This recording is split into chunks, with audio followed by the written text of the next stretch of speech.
Hey, podcast listeners. I'm taking a little pause from the podcast this summer, but I wanted to include some little short clips of tips and tools that I've been sharing in my private groups as a way to stay in touch this summer.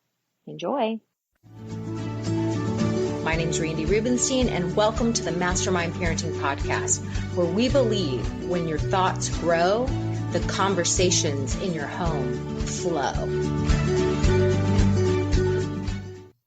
Hey guys, welcome to this week's summer vlog series about raising mastermind mascots who are able to go out into the world as their best selves. And this week I wanted to cover a topic that I've heard many times over the years and even experienced in my own life. And it has to do with grandparent kissing, grandparent affection. So I got a question saying, my mom gets really upset when my kids refuse to hug and kiss her hello or goodbye. Should I make them? So my answer is, once again, let's combine the old and the new. Some of the old school values and the new age methods that don't berate, belittle, or shame kids.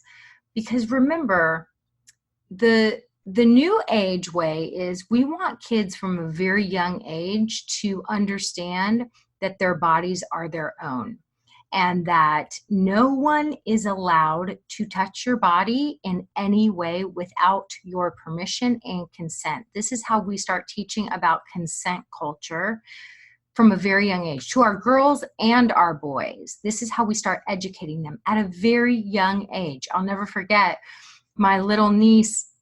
This is just what's most recent in my mind. My little niece, Isabel, was with me at my mom's house when she was probably 2.5. She's now 3.5, almost 4. And my mom is not her grandmother. So she's my niece on my husband's side of the family.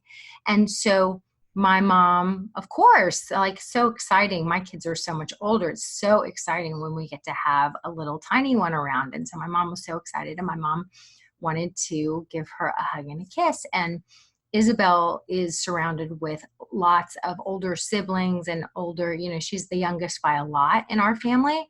So she's smothered with lots of attention and affection, but she kind of recoiled.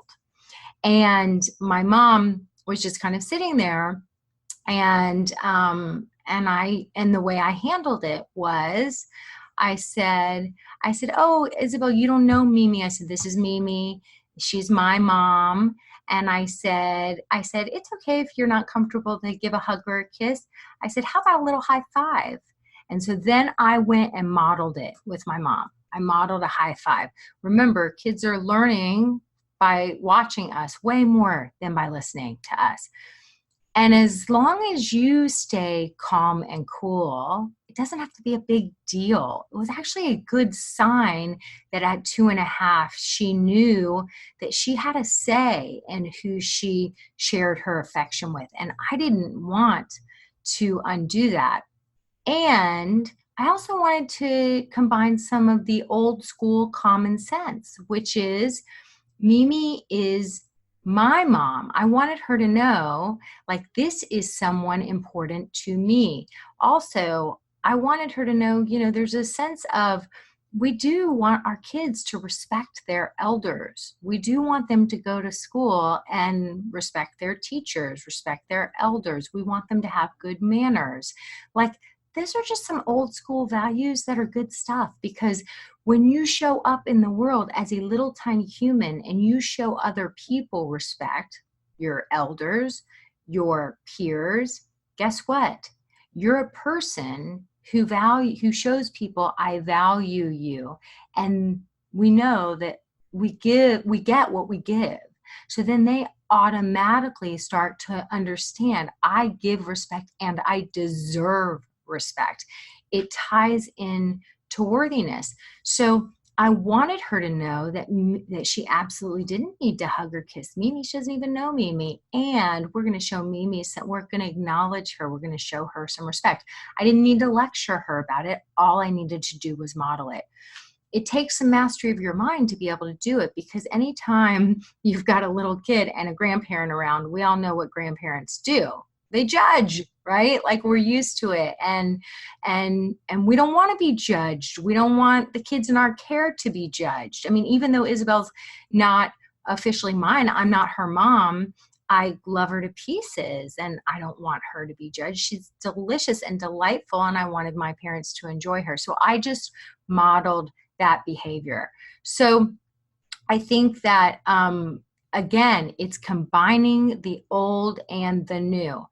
I would encourage you, if you have a child that recoils with their own grandparents, and that's their grandparents, we want to teach them, absolutely, our grandparents are to be loved and respected. So we want to talk about them ahead of time. We're going to see Nan and Pops and they're so excited to see you. They love you so much. Oh my gosh, Pops is so funny. Nan makes her special cheese straws. I wonder if there are any made. I wonder if she's going to have them for us. She takes so much time to make those delicious cheese straws. Let's go over there and see. And then when we walk in the door, you just model. You give the grandparents a hug and kiss yourself. And then you can gently say, oh, go give Nan or Pops, go say hi to Nan and Pops, go give them a hug. And if your child is in a mood or whatever, and your child's like, I don't want to, you're like, not feeling it today. And then you just go with them and you're like, hi, Nan, we're not feeling it today, but we are excited to eat some cheese straws. We were really excited to come over. You just kind of take the ball and run with it. Don't make it into a bigger deal than it needs to be. And most importantly, you want to model the behavior you seek. Model the behavior you seek. Don't lecture about it. You just give Nan and Pops a hug and kiss, hello and goodbye. You just encourage and say, oh, give Nan and they're so excited to see you. Go give a quick hug and kiss. You know what we were talking about? Just run with it. Go with it.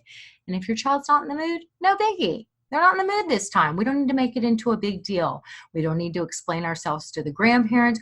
We don't need to lecture the kids. It's not a big deal. So this is a dance between the old and the new. Common sense is we respect our elders, we show up, we give a greeting. When we're seeing people for the first time, when we come over or when we leave, we look at them in the eye, but we just model that. And then we gently encourage them to do so. So I just want y'all to remember, you're the pack leader. You set the tone. As long as you're more concerned about grandparent judgment, it's all probably going to go south and not go the way that you want it to. But remember, little kids, they're finicky. Sometimes they're in the mood for it. Sometimes they're not. None of it's a big deal. And it's not a little kid's job to take care of an adult. We can be the adults. We can keep it all in perspective, and we don't need to blow any of it out of proportion. So that's what I've got for you today. Have a good one. Have you read my book, The Parent Gap? Have you listened to my book, The Parent Gap? I doubt you've listened because my publisher hasn't released it yet on Audible. However, I have the audio version of The Parent Gap that I would love to send to you. You can download it at mastermindparenting.com/book. That's mastermindparenting.com/book for your free audio version of The Parent Gap. You're welcome. Bye.